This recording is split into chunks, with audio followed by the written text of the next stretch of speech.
विद्युन्माली, अपने अंगरक्षक को उसकी पत्नी के साथ तुम रहने के लिए घर दोगे? असंभव है।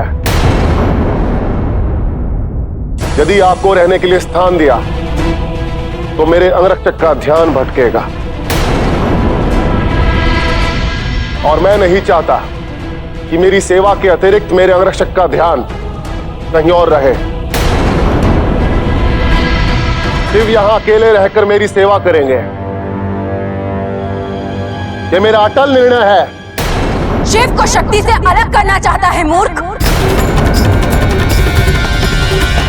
ठीक है, तो मैं इस पूरी सृष्टि का ही सर्वनाश कर दूंगी।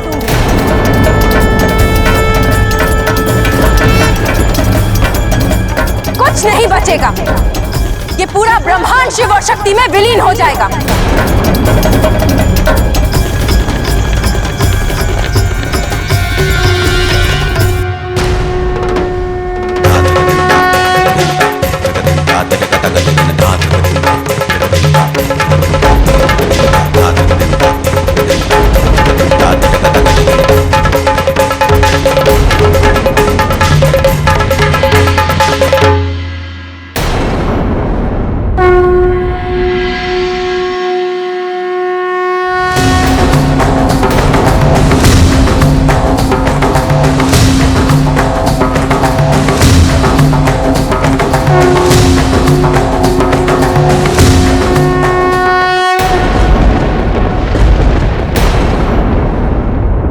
सती ने शिव का त्रिशूल उठा लिया है। उनके अंदर से भी आदि शक्ति जागने लगी। कदाचित अब सती का अपने आदि शक्ति से साक्षात्कार होने ही वाला है, अन्यथा वो महादेव का त्रिशूल कदापि नहीं उठा पाती।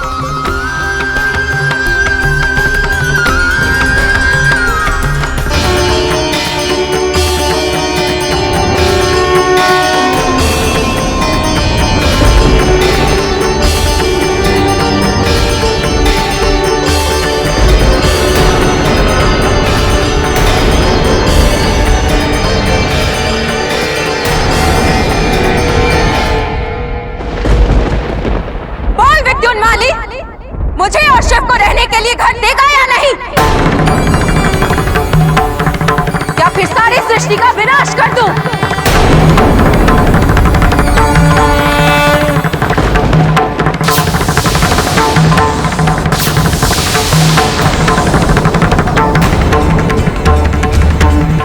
कुछ बोल क्यों नहीं रहा है मूर्ख?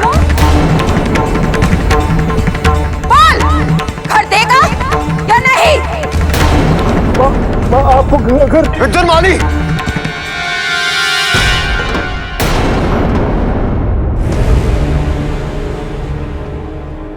क्या करने जा रहे हो पुत्र? दया कीजिए माता, दया कीजिए। आपका रूप इतना विशाल और विकराल है कि उसे घर देने के लिए पूरा पाताल लोक भी कम पड़ जाएगा। माते, अगर आपको यहाँ पाताल लोक में घर दे दिया तो यहाँ रहने वाले असुर वो कहाँ जाएंगे? जाएंगे कहाँ? तब का आहार करूंगी मैं। एक एक असुर का ग्रास करूंगी मैं। क्या सोचकर शिव को अंगरक्षक बनाया था इस मूर्ख ने? याद नहीं था महादेव आदि पुरुष है और मैं उनकी आद्या शक्ति।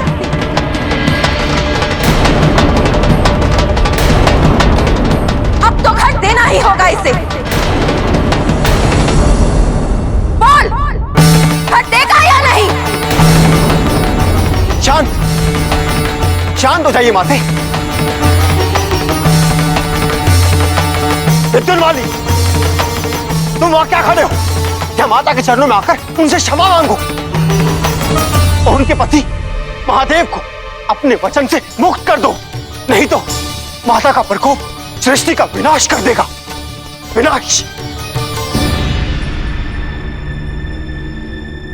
मुझे क्षमा कर दीजिए माता, मुझसे बहुत बड़ी भूल हो गई। मैं शिव को अपने वचन से मुक्त करता हूं।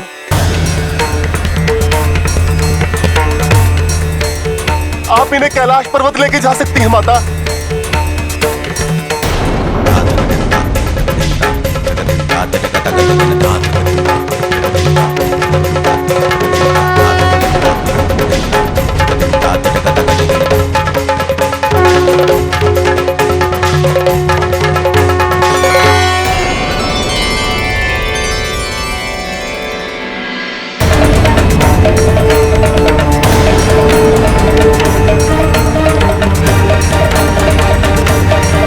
महादेव, माता को केवल आप ही शांत कर सकते हैं। शांत कीजिए उन्हें, अन्यथा अनर्थ हो जाएगा।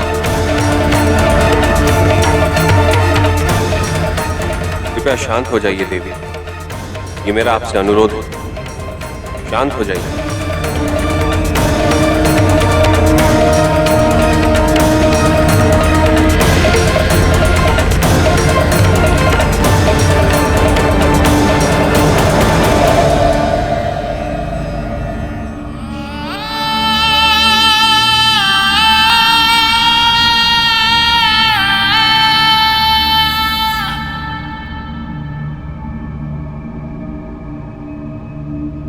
आपने सत्य कहा था महादेव, हर घटना के पीछे कोई ना कोई उद्देश्य अवश्य छुपा होता है।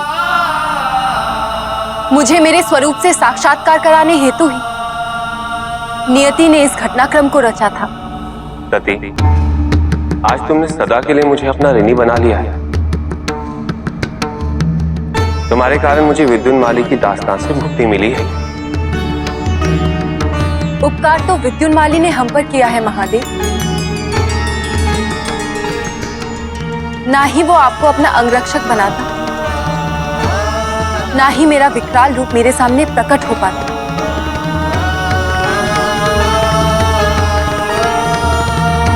अर्थात माता, ना केवल आपने मुझे क्षमा कर दिया, अपितु आप मुझसे प्रसन्न भी हैं। यदि सत्य है तो मुझ पे एक कृपया कीजिए, मेरी एक इच्छा पूरी कर दीजिए। मैं तुम्हारी इच्छा अवश्य पूरी करूंगी, किंतु ध्यान रहे, मैं महादेव जैसी भोली नहीं हूं। मांगो, क्या मांगना चाहते हो? माता, जिस प्रकार आपको अपने पति प्रिय है, उसी प्रकार मुझे अपने पिता प्रिय है। उन्हें नागपाश से मुक्त कर दीजिए माता।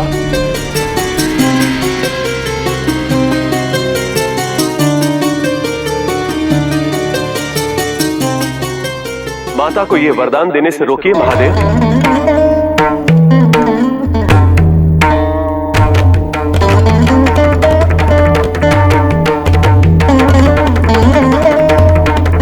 सती, तथास्तु।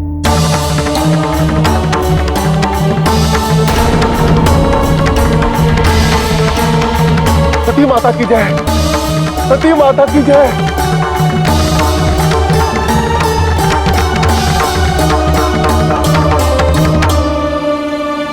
महादेव,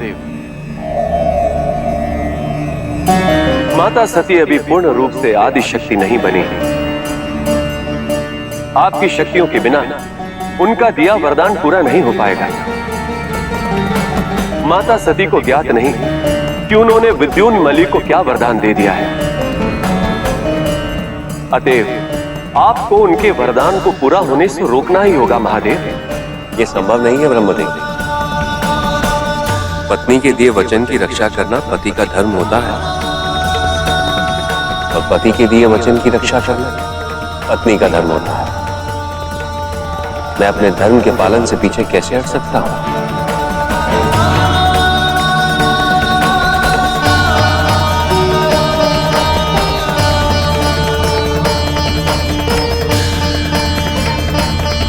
ठीक है विद्युन्माली, मैं तुम्हारे पिता तारकासुर को नागपाश से मुक्त करता हूं।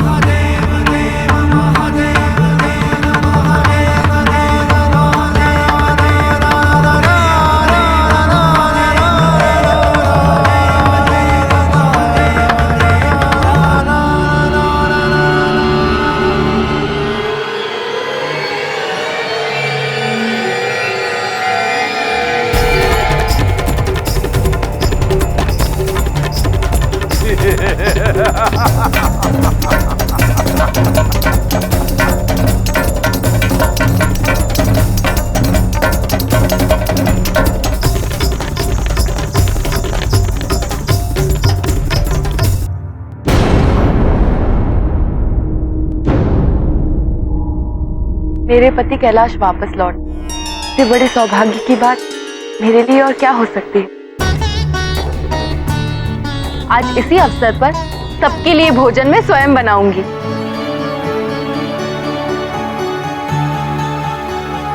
ससुराल में जब वधू पहली बार रसोई में जाती है तो कुछ मीठा अवश्य बनाती है, और आज मैं उसी रीत के अनुसार सबके लिए खीर बनाऊंगी।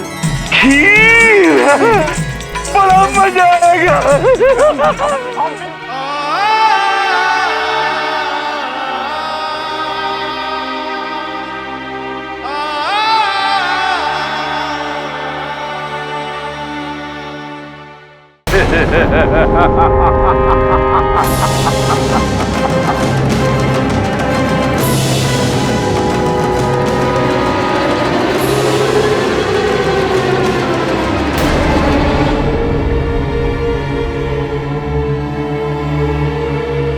आयुष्मान भव। गुरुदेव, आपके मार्गदर्शन और मेरे पुत्र के अथक प्रयास के कारण ही मुझे मुक्ति प्राप्त हुई। मैं आपका आभारी हूं गुरुदेव। गुरु का तो कार्य ही मार्गदर्शन देना होता है तारकासुर, और अभी इस कार्य के लिए तुम्हें अपने पुत्र का आभार मानना चाहिए। पुत्र, अपने पिता के प्रति जो तुमने निष्ठा दिखाई उससे मैं अत्यंत प्रसन्न हूं। तुम्हारी इस निष्ठा और सेवा के बदले मैं तुम्हें वरदान देना चाहता हूं। माता पिता की सेवा करना संतान का धर्म होता है, और उस सेवा के बदले मुझे किसी वरदान की आवश्यकता नहीं है पिताश्री। माता पिता और गुरु के आशीर्वाद की आवश्यकता सदैव बनी रहती है विद्युन्माली, क्योंकि माता पिता की सेवा सबसे बड़ी तपस्या है। प्रजापति के बनाए नियम के अनुसार इस तपस्या का फल अवश्य मिलता है। हमारे पुत्र को भी इसकी तपस्या का फल अवश्य मिलेगा। मैं अपने पुत्र को आशीर्वाद देता हूं कि तीनों लोकों में तुम्हारा शासन होगा, और तुम्हें शासन करने से कोई रोक नहीं पाएगा।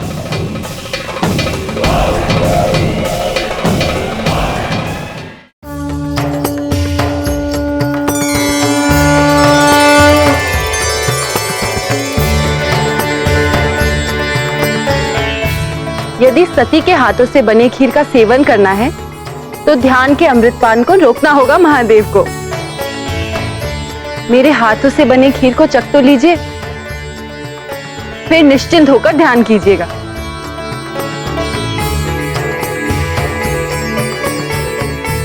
रुको सर,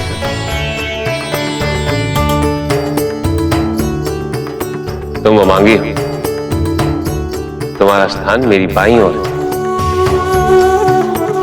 आओ यहां बैठो।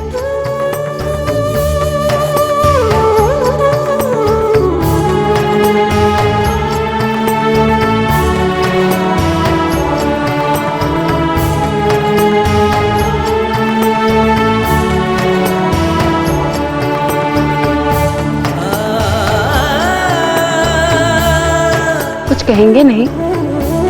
क्या कहूं श्रुति? क्यों? कुछ नहीं कहना है आपको? कुछ तो कहना ही चाहिए। मैं तो भूल ही गई थी, मेरे पति ठहरे भोलेनाथ। आपको तो इतना भी ज्ञात नहीं होगा कि पत्नी के बनाए भोजन की प्रशंसा करनी चाहिए। खीर बहुत स्वादिष्ट है सर। तुम्हारी दी हुई हर वस्तु मुझे प्रिय है, अति प्रिय। धन्यवाद। अच्छा, एक और बात पूछूं? पूछो सर, तुम्हें अधिकार है। आप तो देवों के देव महादेव हैं, चारों वेदों के ज्ञाता। स्वयं भगवान होकर भी आप दिन रात किसका ध्यान करते रहते हैं? कौन है वो जिन्होंने आपके हृदय को इस तरह रमा है कि आपको आपकी पत्नी की भी सुध नहीं? इसको भजते हैं आप? श्री राम को सर। मैं सदैव उन्हीं की कथा का स्मरण करता हूं सत्संग। श्री राम, कौन है ये जो आपको आपकी पत्नी से भी प्रिय है? कौन है मेरे राम? क्या बताऊं सती तुम्हें, कौन है मेरे श्री राम? उनकी कथा अनंत है, उनकी गाथा अनंत है, उनके गुण अनंत है। बस इतना समझना, संसार के योगी मुनि सिद्धि निरंतर निर्मल चित्त से जिनका ध्यान करते हैं, वेद पुराण शास्त्र नीति नीति कहकर जिनकी कीर्ति गाता, मैं उन्हीं सर्वव्यापक समस्त ब्रह्मांडों के स्वामी मायापति भगवान श्री राम का ध्यान करता हूं।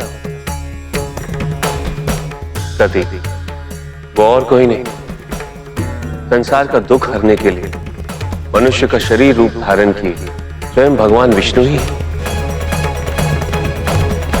भविष्य में भगवान विष्णु ही श्री राम का रूप धारण करेंगे और संसार का उद्धार करेंगे।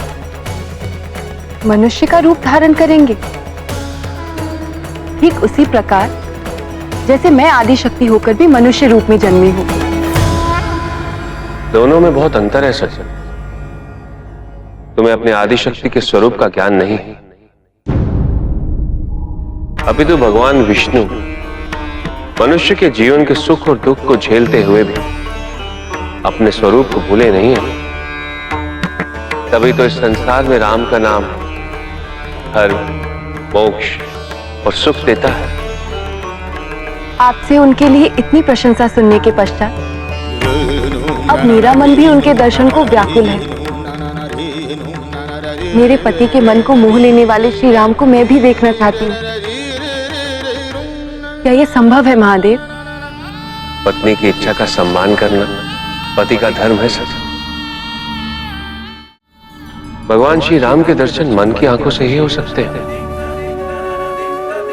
अपनी आंखें बंद करो।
कहाँ चली गई मेरी सीता? माता सीते!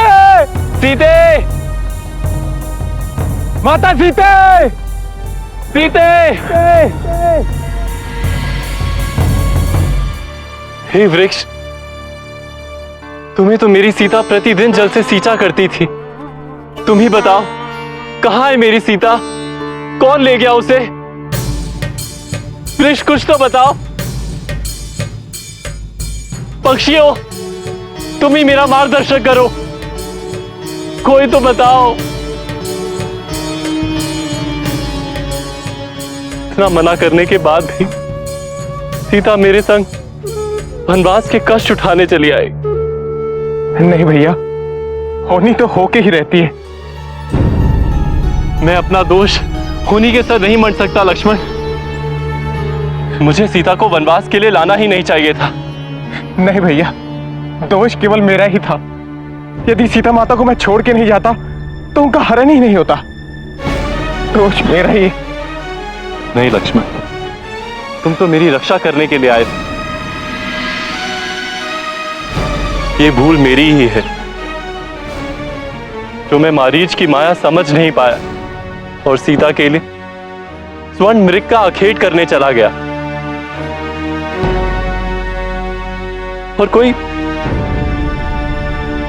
और कोई मेरी सीता को ही ले गया। सीते! सीते! सीते!